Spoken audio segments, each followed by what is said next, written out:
Hi friends, ఈరోజు నేను మీకు అంతరిక్షంలో జరిగే కొన్ని నమ్మలేని నిజాల గురించి ఈరోజు నేను మీతో షేర్ చేసుకుంటున్నాను. నాకు చాలామంది స్పేస్ గురించి వాటిపైన ఎన్నో వీడియోస్ చేయమని రోజు మెసేజెస్ చేస్తున్నారు. అందుకే మీ అందరి కోసం ఈ వీడియోస్ చేస్తున్నాను. మనం ఉండే ఈ భూమి గురించి, ఈ సౌర కుటుంబం గురించి మీకు కొంత ఐడియా ఉంటుంది. మన భూమికి గురుత్వాకర్షణ శక్తి ఉందని, మన భూమి నుంచి అంతరిక్షంలోకి వెళ్ళిన తర్వాత ఆ గురుత్వాకర్షణ శక్తి క్రమంగా కోల్పోయి అంతరిక్షంలో మనం ఉండేటప్పుడు ఎటువంటి ఆకర్షణ లేకుండా గాలిలో దూదిలాగా ఎగురుతూ ఉంటాం. అదేవిధంగా మన సౌర కుటుంబంలో ఉన్న మన భూమిలాగే ఈ అనంత విశ్వంలో ఇంకేమైనా గ్రహాలు ఉన్నాయేమోనని శాస్త్రవేత్తలు కొన్ని వందల సంవత్సరాల నుంచి పరిశోధనలు చేస్తూనే ఉన్నారు. అలాగే ఎన్ని సంవత్సరాలు ఇలా పరిశోధనలు చేసినా సరే అంతరిక్షం గురించి కొత్త విషయాలు బయటపడుతూనే ఉన్నాయి. అలాగే చాలా మంది నమ్ముతున్నట్టు మన భూమిలాగే ఇతర పాలపుంతల్లో కూడా మన భూమిని పోలేటట్టు ఉండే ఇతర గ్రహాలు ఉంటాయని, అక్కడ కూడా మనలాగే జీవరాశులు, ఏలియన్స్ అనేవి జీవిస్తూ ఉంటాయని చాలా మంది శాస్త్రవేత్తలతో పాటు ఎంతో మంది నమ్ముతున్నారు. అలాగే ఈ వీడియోలో నేను మీకు అంతరిక్షం గురించి తెలియని అక్కడ జరిగే కొన్ని విషయాల గురించి నేను మీతో షేర్ చేసుకుంటున్నాను. హాయ్ ఫ్రెండ్స్, మీకు కనుక నా వీడియో నచ్చినట్లయితే షేర్ చేయండి లేదా లైక్ చేయండి. ఇంకా రెగ్యులర్గా నా వీడియోస్ మీకే మొదటగా రావాలంటే మీరు నా ఛానల్ని తప్పకుండా సబ్స్క్రైబ్ చేసుకోండి. దాంతోపాటు ఈ పక్కన గంట సింబల్ కనిపిస్తుంది కదా, ఈ బెల్ని మీరు క్లిక్ చేయడం వల్ల నేను చేసే ప్రతి వీడియో యొక్క అప్డేట్ మొట్టమొదటిసారిగా మీకే వస్తుంది. మనం ఇక్కడ ఏడ్చేటప్పుడు మన కళ్ళ లోపల నుంచి నీరు బయటకు వస్తుంది. ఆ నీరు భూమి యొక్క గురుత్వాకర్షణకి లోనై కంటి లోపల నుంచి ఆ నీటి చుక్కలు కిందకు పడుతుంటాయి. కానీ మీరు అంతరిక్షంలో ఎంత ఏడ్చినా సరే మీ కంటి లోపల నుంచి నీరు ఒక్క చుక్క కూడా బయటకు రాదు. ఎందుకంటే స్పేస్ లోపల మీకు ఎటువంటి గురుత్వాకర్షణ ఉండకపోవడం వల్ల మీ కంటి లోపల నుంచి వచ్చే నీరు ఆ విధంగానే అక్కడే ఉండిపోతుంది, కానీ కళ్ళ లోపల నుంచి బయటకు అస్సలు జారిపడదు.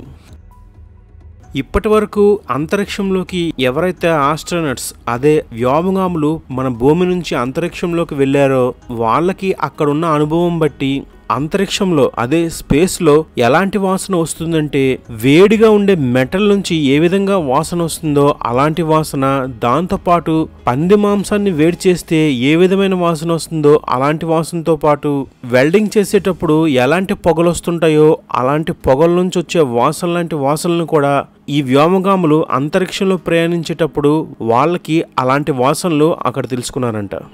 హిరోషిమా, నాగసాకి పైన ఆ కాలంలో వేసిన అణుబాంబు వల్ల ఇప్పటికీ కూడా ఆ దేశంలో పంటలు కొంతవరకు పండకుండా చాలామంది కొన్ని రోగాలతో బాధపడుతూ ఉన్నారు. అటువంటి అణుబాంబులు భూమిపైన వేస్తే ఎంత పవర్ఫుల్గా తమ ప్రతాపాన్ని చూపిస్తాయో మీ అందరికీ తెలిసిందే.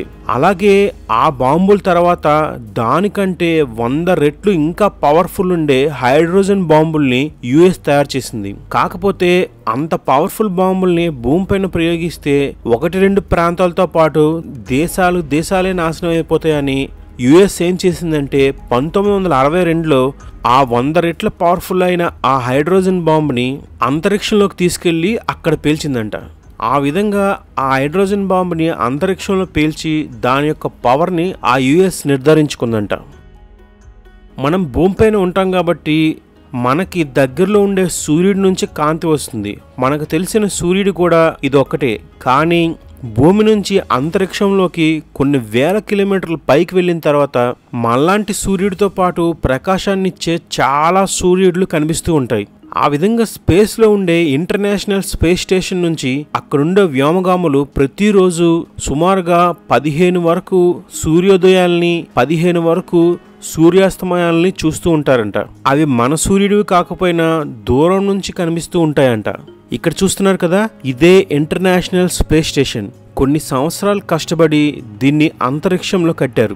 ఇది అంతరిక్షంలో కట్టిన ఒక కృత్రిమ స్పేస్ స్టేషన్. దీన్ని 1998లో భూమి నుంచి దగ్గరలో ఉండే కక్షలోకి ప్రవేశపెట్టారు. ఇది అప్పటి నుంచి ఇప్పటి వరకు తన విధుల్ని అంతరిక్షంలో నిర్వహిస్తూ ఉన్నది. చాలా దేశాల నుంచి వ్యోమగాములు ఎంతో జర్నీ చేసి ఈ ఇంటర్నేషనల్ స్పేస్ స్టేషన్కి వెళ్ళి అక్కడ అంతరిక్షంలో ఎన్నో పరిశోధనలు చేస్తూ ఉంటారు. అంతరిక్షంలో ఇప్పటి వరకు ఖర్చు పెట్టిన అన్ని పరిశోధనల కంటే అత్యంత ఎక్కువగా డబ్బుని ఖర్చు చేసి కట్టింది ఈ ఇంటర్నేషనల్ స్పేస్ స్టేషనే.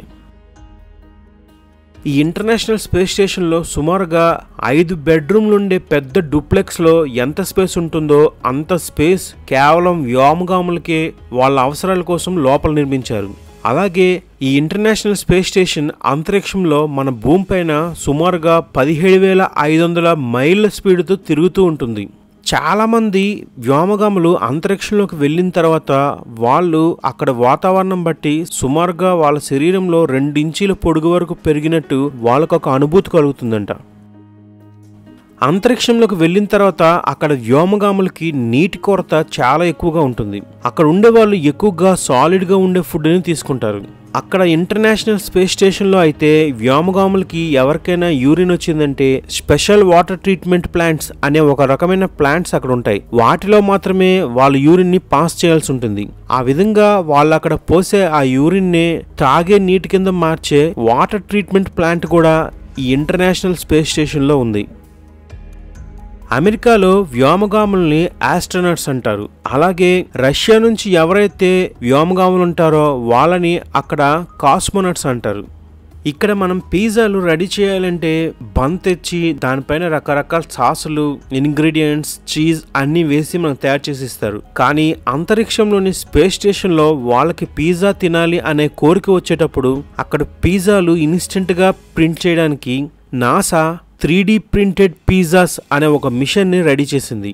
ఈ పరికరం ద్వారా ఆస్ట్రోనట్స్ స్పేస్ లోపలే ఇన్స్టెంట్గా పిజ్జాల్ని 3D పద్ధతిలో ప్రింట్ చేసుకొని తింటూ ఉంటారు.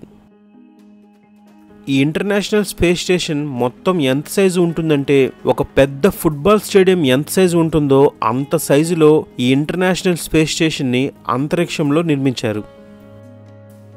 మన భూమిపై నుండి చాలా దేశాల్లో అంతరిక్షం పైన ఎన్నో పరిశోధనలు స్టార్ట్ చేసిన తర్వాత 1977లో మన భూమికి కొన్ని లక్షల కోట్ల కిలోమీటర్ల దూరం నుంచి ఒక రకమైన డీప్ స్పేస్ సిగ్నల్ ఒకటి వచ్చింది. ఈ సిగ్నల్ సుమారుగా భూమిపైకి 72 సెకండ్ల పాటు ఆ సిగ్నల్ వచ్చింది.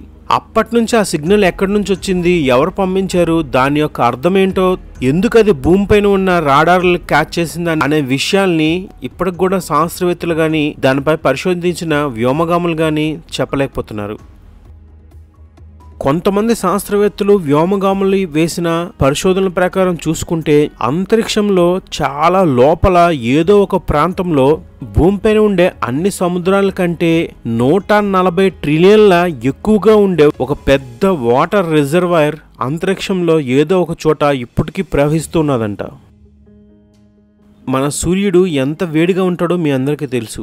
అలాగే నాసా మన సూర్యుడికి ఆపోజిట్గా అత్యంత చల్లగా ఉండే సూర్యుడిని కూడా ఈ అంతరిక్షంలో కొన్ని చోట్ల కనుగొందంట. ఆ చల్లగా ఉండే అటువంటి సూర్యుడిని మనం ముట్టుకోవచ్చు కూడా. ఇక్కడ చూస్తున్నారు కదా, ఇది శని గ్రహం. ఈ గ్రహం చుట్టూ రింగులుగా ఉంటుంది. కానీ చాలా మంది ఈ గ్రహం చుట్టూ ఉండే రింగులు ఘన పదార్థంతో కూడుకుని గట్టిగా ఉంటాయని అనుకుంటారు. కానీ అవన్నీ కూడా కొన్ని రకాల ఐస్ మొక్కలు, దుమ్ము, దాంతోపాటు కొన్ని రకాల రాళ్లతో కలిపి ఆ విధంగా ఆ గ్రహం చుట్టూ రింగులుగా తిరుగుతూ ఉంటాయి. చాలామంది భూమిపై నుంచి తమ కళ్ళతో సూర్యుడిని చూసినప్పుడు పసుపు కలర్లో ఉంటుందని అనుకుంటారు. కానీ ఆ సూర్యుడు వైట్ కలర్లోనే మన కళ్ళు కనిపిస్తాడు. కాకపోతే ఆ సూర్యుడిని మన కళ్ళతో చూడడం వల్ల ఆ వెలుగుకి మన కళ్ళు నొప్పుగా అనిపించి మనకి ఎల్లోగా అనిపిస్తుంది. కానీ మన కళ్ళకి సూర్యుడు వైట్ కలర్లోనే కనిపిస్తాడు. చంద్రుడిపైకి మొట్టమొదటిసారిగా మనుషులు పరిశోధనల కోసం వెళ్ళక ముందు అక్కడికి రష్యా వాళ్ళు వాళ్ళ యొక్క స్పేస్లోని కొన్ని పరికరాలని పరీక్షించడానికి మొట్టమొదటిసారిగా తాబేల్ని చంద్రునిపైకి పంపించారు. అంతరిక్షంలోనే అన్ని దేశాల కంటే మొట్టమొదటిసారిగా మనుష్యులతో తయారు చేయబడిన ఆబ్జెక్ట్ జర్మనీకి చెందిన V2 అనే రాకెట్. ఈ V2 రాకెట్టే మనుషులతో చేయబడి అంతరిక్షంలోకి ప్రవేశపెట్టిన మొట్టమొదటి ఆబ్జెక్ట్. హాయ్ ఫ్రెండ్స్, మీకు కనుక నా వీడియో నచ్చినట్లయితే షేర్ చేయండి లేదా లైక్ చేయండి. ఇంకా రెగ్యులర్గా నా వీడియోస్ మీకే మొదటగా రావాలంటే మీరు నా ఛానల్ని తప్పకుండా సబ్స్క్రైబ్ చేసుకోండి. దాంతోపాటు ఈ పక్కన గంట సింబల్ కనిపిస్తుంది కదా, ఈ బెల్ని మీరు క్లిక్ చేయడం వల్ల నేను చేసే ప్రతి వీడియో యొక్క అప్డేట్ మొట్టమొదటిసారిగా మీకే వస్తుంది.